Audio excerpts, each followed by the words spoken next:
omuwala abadde waggulu ng'ayimiridde mu lift egetinze stack n'emunyiga okutuuka waggulu ate okudda wansi tetumanyi happeninze kitya oba omuvubuka agenza okufuluma yono owa security agenza okufuluma omuwala ng'olwedde emaze omunyiga oba kibadde kitya kuba nze ate ngenza okuvayo waggulu okujja wansi ng'ate lyeggulire lyempulira nti omuwala abadde waggulu ng'ayimiridde mu lift egetinze stack n'emunyiga. Abakelanti baffe abanyondo Glim tubabuuzaako mugyebale gyonna gye mukola. Twongera okubategeeza nti ffe abanyondo Glim twasalawo okuba nga ate tuyoyota ensusu zammwe naddala bano abatulina face abaskini ezirimu ebirwadde ebyenjawulo gamba nga black spots, olina pimples, olina namakula, olina enkovu, olina ekikusumbuka kyonna mu skin yo. Tubajjukiza nti wano mu UAE tulinawo branch era nga tutambuza mu states ez'enjawulo Queen, Sharjah, Al Ain, Abu Dhabi ne wala yonna. Ali e Uganda ennyina batulinayo branch era namwenna bali mu nsi zonna ne wala yonna tuweereza Nyondo Glim nga tukozesa DHL era ng'oyagala okututuukako yita ku namba y'essimu esobola okuyitamu direct era ne ku WhatsApp kweri eri +971 52468 gwe ayagadde okuyita kweyo. Agadde okuyita kwe eye Uganda ojja kuyita ku namba y'essimu +256 756 1508 11 era gwe wenna agala okuba nga ate skin yo ogikirekera ddala ku skin yo nga bw'ogiraba kala yo nga bw'ogyagala oba ojja kukozesa ekizigo ekibeerako kino ekifaananyi ekifaananako bwe kiti osigalira ddala ku kala yo naye ng'ate okiliyalinze byonna ebikusumbwa mu skin yo. Nyondo Glim nayagaddemu ka lightening akozesa kino. Nyondo Glim is our daily skin doctor. Amanya yenze Nyondo Rozet era nga mbanjulira ekizigo kinene ekya Nyondo Glim. Ekizigo kino kikuyambako okuba nga ate okiralinga face yo embalabe olina black spots oba binnamakula kikuyambako ate okuba nga okiryalinga skin yo nebeera erabika bulungi nnyo tekyeruusa wabula kikuleka ku normal skin yo. Gwe wena yali kyetaaze osobola okuyita ku namba y'essimu 052468 0778 waneno mu UAE. Ate gwe ali e Uganda tulina branch erinnya Nama osobola okuyita ku namba y'essimu 0775150811 era osobola okutugobererako ku mikutu gyaffe egy'enjawulo gabanga YouTube, Facebook, Twitter, Instagram ewamu ne TikTok. Nyondo Media, Nyondo Rozet, Nyondo Glim. Tuli eno side za Muwera bata Muwera Sharjah ya jenkedde okudeliveringa package ya client waffe wa Nyondo Glim naye ku kintu kyendabye ku flat gyembaddeko ekituse ku Munnayuganda munnaffe kibadde kyennyamiza ya nenga kansubire muli bulungi mwenna abatufollowinga tubaagala nnyo tubalamusizza amanya yenze Nyondo Rozet era munatusonyiwa okuba nti these days tubadde tuli so active olw'ensonga nti tubako n'ebintu era byetukwasaganya era nga nebaza Mukama nti mbaine kakosi ke mbadde nkola oba kosi gye mbadde nkola naye nga sawasawa njikubye oluku mutwe. Omanyi tulina okuba nga mu nsi tweyongerako wano na wali so omutolilayinga ku kintu kimu so wano okwatawooko wali n'okwatawooko ne wali n'oyiyizawooko ne wali n'okola ki so in case kyoba okola kiganye obeera ne plan B, plan A webeera eganye ne plan C kati abantu bagifuna paka plan Z ya abantu kati ba planningira ddala mpaka ku kisembayo plan Z obeera ofudde ndoza kangabe naye nga first of all I thank God for the opportunity, for the help he's always giving to me, for the hope, for everything. He has been there for me and I believe he's still there for us, for me, for us, for all of us. Olwaleero nazze waneeno waliwo ekizimbe omuwala gwe balenze omudelivaringira ekisiga kya Nyondo Glim kati mbadde wansi wabula eno message kebeere kegende eri ffenna abawuliriza olulimi Oluganda kubanga ngenda kugiwa mu lulimi Luganda olw'ensonga nti mu ggwanga lino lye tuwangaaliramu bannannyini baalyo tebatera nnyo okufulumya mawulire agaba gagudde mu kitundu naddala nga geesisiwaza oba nga gennyamiza gamba ng'okufa gamba nga accidents ng'ez'omuliro ez'okumakubo and so many other things kasa kibeera nga kyennyamiza tebatera nnyo kufulumya bintu ebyo era tebakkiriza bantu kubifulumya so n'olw'ensonga eyo yenna awuliriza oba yenna awulidde tulina ensobi gye tukola ffenna era ng'ensobi ngirabyeko olunaku olwaleero ng'ehappeninga ku munnayuganda munnaffe ate nga nange kamwa koogera mbadde nga ngikola enkya n'eggulo lifuti enyize omuwala abadde ayimiridde mu lifuti bw'ati ng'alinda boyfriend we bakirire bw'agiyimiriddemu bw'ati etuuse ekiseera ndoza negetinga stark n'emunyiga yenna n'amementuka so ekintu kinneewunyisiza nnyo oba kitukubye ensisi ababaddewo sibaddewo wennyini weebadde naye nze mbadde wansi nga nninze lifuti ejje ekizimbe kyabwe kiriko lifuti ziri 3 kati emu yabadde stark nga teri mu kukola ey'okubiri nga kweri naye ng'ekyali waggulu n'ey'okusatu naye ng'eri waggulu kati ng'ey'okubiri yazze neddayo naye ng'ate n'ey'okusatu yo nga ekyali waggulu teri mu kukomawo wabula nga sigamba nti nooba ebadde ekyankalanye naye ebadde nga weeri ng'eraga nti ekola kweri naye nga waliwo omuntu agikutte waggulu agiholdinze so kati baneno wansi aba security badde balaba ku kamera nga balaba omuwala abaddewo nga akola ki ng'agiyimiriddemu kati omu abadde agala alinda emwene ekomewo agende mangu amugambe nti va muki kubanga abadde ku fulo ebadde ya 14 aweberedde sitaka ngola kuliko 14 naye nga tokola ki nga tevaawo kati omusajja nuba badde bakiraba nti omuwala agiyimiriddemu kati ng'omuwala yazze ne boyfriend we badde bagenda nga balina bebi waabwe bamukutte muto oba wa mwezi oba wa bbanga ki nange sijja balimba kati omuwala ono badde bana kyebeerabidde badde bayingira lifuti ndowooza badde bana omuvubuka bagamba badde alina kyeyeerabidde kati omuvubuka yabadde akutte omwana n'addayo mangu mu lumu yaabwe akole ki aleete kyebeerabidde nti omwana badde mulwadde bamutwala mu ddwaliro naye nga bana kyebeerabidde waka kati omuvubuka n'agamba omuwala kwata lifuti eyo nkole ki nkomewo kati omuwala ye kyakoze yayimiridde mu lifuti bw'ati wakati waayo so that agiholdinge ereme okukkirira wansi oba ereme okukola ki okwambuka wayimiridde awo gayi n'atwalako ndowooza ddakika zibadde oba nga mmeka kubanga ffe twalabye wali eri tulabye wali gayi abadde ali wali monitoringa cameras ez'ekizimbe abaddewo nga ayogera n'agamba nti gundi eno era tulabyewo naffe ng'omuwala odde omulabawo nga waali akoze eki ayimiridde kati lifuti eno endala ebadde eyawakati egenza okujja ffe nga kino tumaze okukiraba ng'eri yalemedde wantu wamu nga teri stark wabula muntu agiholdinze buholdinzi kati ffe ababadde wano wakati eno bwe tuba tulinze erya wakati ejje kati bwezze ffe ne tukola ki ne tuyingira ne twambuka tugenda gye tukola ki gye tulaga kati nono omusajja omulala owa security abadde agiramu agenda agamba oli omuwala ave mu lifuti agenza okutuukayo agenze naffe kati mu kugenda naffe kati ye n'afuluma era nga lifuti eyo ebadde omuwala abadde akyayimiridde kati ffe nga nze ate neyongerayo waggulu n'ababaddemu abalala katukoze okutuuka waggulu ate okudda wansi tetumanyi kihappeninze kitya oba omuvubuka agenza okufuluma yono owa security agenza okufuluma omuwala ng'olwedde emaze omunyiga oba kibadde kitya kuba nze ate ngenza okuvayo waggulu okujja wansi ng'ate lyeggulire lyempulira nti omuwala abadde waggulu ng'ayimiridde mu lifuti egetinze stark n'emunyiga so ngenza okulaba nga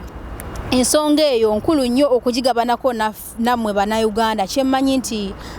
lifuti ezo tezikozesa wano wokka mu UAE wabula ne mu nsi endala gye ziri ne Uganda entonotono gye ziri wabula kyabulabe nnyo omuntu okuyimirira mu lifuti bw'oti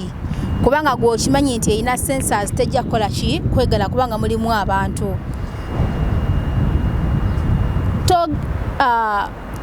toteekanga bulamu bwo matiga ndowooza kankyogere bwe ntyo era mbadde so shocked kuba ekintu ekyo nange nali nkikozeeko oba sometimes nkikola oluusi nga nyina gwe nninda ne mugamba gezaako okwanguwa lift ngiholdinze n'oyimirirawo sinnakindi n'oteekayo omukono sinnakindi n'oteekayo okugulu ebintu byo mbadde nga nange mbikola naye eno message bwe njirabye ekitu kino bwe nkirabye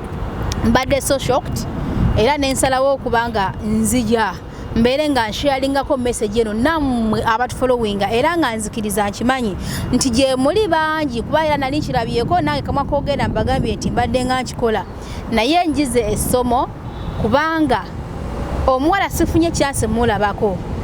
amateeka ga wano ganguwa mangu okujja nga waliwo incident yonna ganguwa okujja so bazze mangu buli kimu ne bakijjawo mangu in a minute kubanga nzengezo kutuuka wansi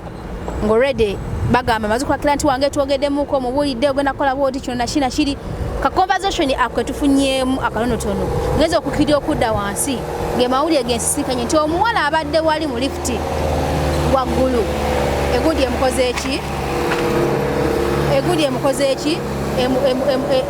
lift emukoze eki emunyize so sirabyeko na mubiri gwa mwana neeraba nekyesisiwaza abamateeka bazimangu ne bakola kibalina okukola mu bwangu era omwana akola ki n'atwalibwa kati omuvubuka era yazze yabagambye ababadde awo aba security mbadde ngeze okukola bwenti kati yagamba nti sitegedde nti akoze eki kubanga nze mbadde manyi afulumye ne sitegedde nti abadde ali muki mu lift akola ki ayimirire kuba mbadde nkyanoonya bintu bya mwana bintu batwerabidde abcd so ngawe mbagambye mbadde nkyayina course gyenkola of course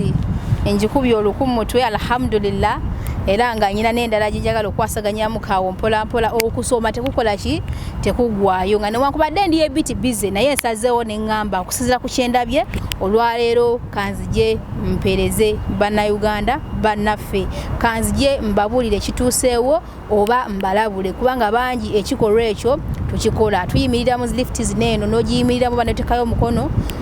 of recent nawulirako eyo Deira it happened also omwami yali n'omwana omwami yali ne mukyala we yali mu boggo nga balina omwana kati bwe bayingira bwe bati akagato k'omwana ne kagwa wabweru wa lifti bwe kagwayo omusajja n'afulumya omutwe akola ki nga tannaba kweggala n'afulumya omutwe alonde akagato k'omwana yeegatta omulundi gumu bweti nemutemako omutwe. I also heard about that story. Nemutemako omutwe. So bingi ebintu wano bi happening eno si Uganda si ndala nti oba nsi kinti buli ka happenize konna bakalaga ku mawulire buli ka happenize konna bakalaga ku mawulire ensi eno ekuuma ebyama byayo ekuuma ezibira ebyama byayo obutasasamaza abantu oba ngambe era nga tebakkiriza n'obeera nga olabye nga waliwo omuliro gwaka ku kizimbe ne bakulaba nga okutte simu oli mu recording bakukabirawo gye bakutwala gwamanyi era ne bakusisinkana nga waliwo akabenje we kagudde n'okwala esimu nti obyekwasa bakukabirawo kati nga gye kibaddewo nti kangende abantu mbikwate mbalage this and this happened this and this happened like this so bakabirawo era wali ekiguddewo kyonna tokkirizibwa kugenda kujjayo simu kukwata kutandika ku recordinga bwe bakulaba bwe bakwatira gwamanyi gye bakutwala gwamanyi ekiddako ng'otuuseyo gye babeera bakututte so yembeera eri wano eno n'olwensonga eyo kino kyebagambako bannayuganda bannaffe nti tulekeraawo omuze ogw'okuzannyisa lifti ogw'okugizannyiramu sometimes mulimu n'abayimiriramu basanga n'agigula webanga yeegula nga bwagikwatako ereme kweggala nga bwagikwatako nga bwaginyigako ereme kweggala bwaginyigako ereme kweggala nti awo mukubanga ogitataaganya obeera ogiwabya commands zaayo obanga ta agiwa commands endala ogi operatinze bulala so esobola okugetinga stuck on the way nekola ekyayo kubanga tubirabako zimanyi okusibirayo abantu zimanyi okukoma on the way nekomawo negetinga stuck abantu ne babeera nga bagaliddwayo so embeera ezo zituukawo nnyo so n'olwensonga eyo obanga oli mu lift n'obanga olabye omuntu yenna ng'agizannyirako bwagulawo bwagigala agulako bwagigala musabe bw'aba nga yetagala bulamu bw'osooka ofulume yadde mu lift yagikole ki agizannyiremu yabulabe nnyo nga bw'okiwulira era nawulirako nti waliwo neyasibirako abantu lwakuba nti munnange security ya wano eyanguwa nnyo ebyokwerinda bya wano byanguwa nnyo okutuuka mu kifo era n'okukolawo ekyetegeddwa okukolawo so era abantu ebiseera ebisinga bagetinga nnyo stack mu lifts ezo ne basanga nga bagaliddeyo nga mwebali naye bakola ekyanguwa okuba nga basevinga obulamu bwabwe era kyova olaba nga olwawo kusanga mu lift yassa abantu kubanga eno ensi eyina ebizimbe ebiwanvu kali side eno gye tuli tewali ebizimbe biwanvu nnyo naye ng'ozeeko ku side zeyo anahada gye tuva eriyo ebizimbe waliyo akazimbe ke bayita City Tower akazimbe ako kaliko over 50 kaina which kind of 50 kaina is it 52 floor what 50 yeah 58 kaina emyaliro 58 imagine ate kuliko nezi parking 1 parking 2 parking 3 mpaka ku parking 7 awo noliko tandika floor 1 60 something yeah noliko handika ku floor 1 ngovudde ku parking 1 mpaka ku parking 7 noliko handika floor 1 mpaka ku 58 can you imagine so naye olwawo okusanga batu kisanga nga konti abantu bafiiriddemu abantu kyabadde bwekiti though at sometimes ki happening of course wana abantu bafa naye nga bwe mbagambye nti amawulire ga wano gazibinkirirwa nnyo nga bw'okiwulira nti osobola okuba nga obeera ku kizimbe ky'obeerako naye ne kufaako omuntu n'otamanya nti ekizimbe kino kwakoze eki kwafuddeko omuntu osobola n'okuba nga ku flat kw'oli eyo floor kw'oba oli nga kuliko omuntu afudde naye n'otakimanya nti kuliko omuntu afudde so ebiseera ebisinga wano abantu bakola byabwe ate ne bana ababyokwerinda nabo banguwa okola ogwabwe nti incident etuukawo naye bwetuukawo banguwa mangu okudduukirira okulaba nti ekyo bakijjawo era ne bakibikkako tekitambula mu bantu kyekiringa naffe ku kizimbe kwe tubeera kwaliko era abaana abo betwayogerako abaagwa ababiri abekasuka ne bava ku fuleyo 10 ne beekuba paka wansi twayo kitegedde bakikola lwayiro kiro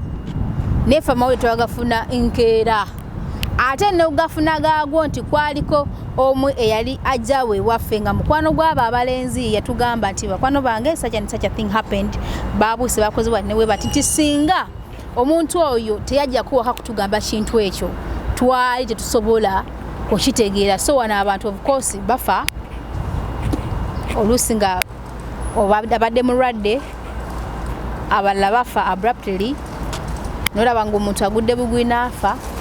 so be happening naye tomanya tebibanga waffe nga bwolaba nti n'omuntu ku kyalo ewaffe afudde naye abenyanama ne bamanya abannamasuba ne bamanya simanya babali simanya zaana nabo bategedde n'abeeri bategedde omuntu ku kizimbe kwosula afa oluusi nga munnayuganda munno oluusi n'otamanya oba tofunye muntu gw'osanze akitegeddeko n'akikugamba oyinza obutamanya so byebyo bannange naye nga tubadde tulina okujja okubabuulira ensonga eyo kubanga nkulu nnyo era tubeere nga tugisaako nnyo essiira kyemmanyi bangi tukikola ekintu ekyo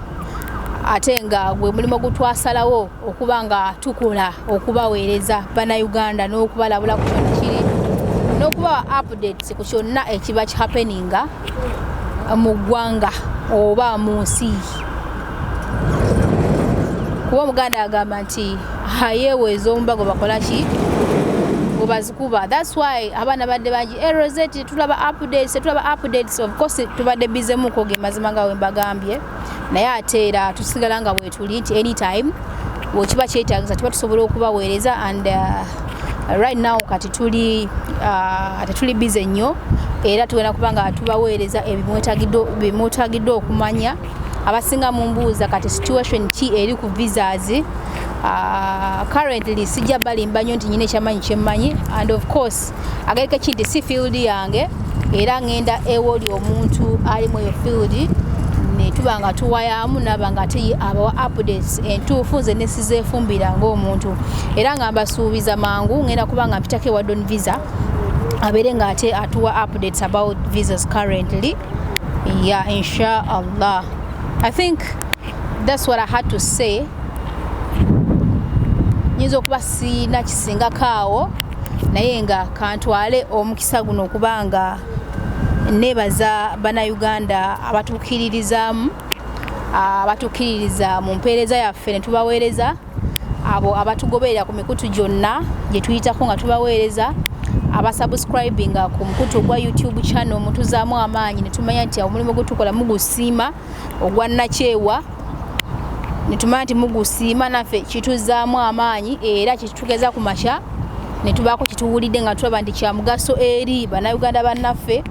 ne twakiisaako maaso ne tujja ne tukibaleetera oba ne tukibalaga oba ne tukibabuulira. Mwebale nnyo kubanga tubeera ku mikutu egy'enjawulo, YouTube kwetuli, Facebook kwetuli, Instagram, Twitter, TikTok gyetuli ne Threads gyetuli era nga tukozesa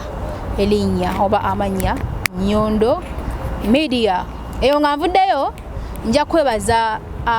baclients baffe aba ekizigo Nyondo Glim